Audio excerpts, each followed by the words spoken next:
నమస్కారం నమస్కారం. కూర్చోండి కూర్చోండి, మీరు కూర్చోండి సార్. డెప్టీ లేరా? పిలవండి. లేదు లేదు, నేనే వెళ్తానులే, అదే బాగుంటుంది. సార్ ఒక్క నిమిషం, కొంచెం పర్సనల్గా మాట్లాడాలి. టీ కాఫీ వద్దండి, పని ఎక్కువ ఉంది, త్వరగా వెళ్ళాలి. రండి రండి రండి సార్, మీరు కూడా వినాలిగా, రండి. కూర్చోండి సార్, మొహమాట వద్దు, కూర్చోండి సార్.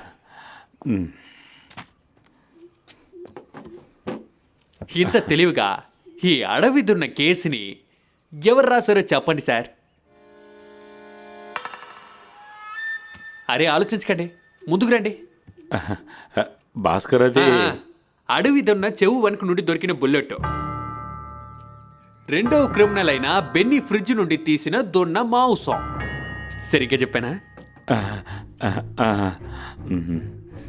అంతా కరెక్టు.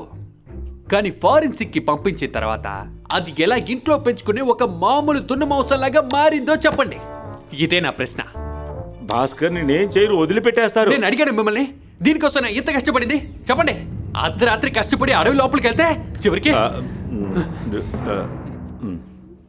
అరే భయపడిపోయారా?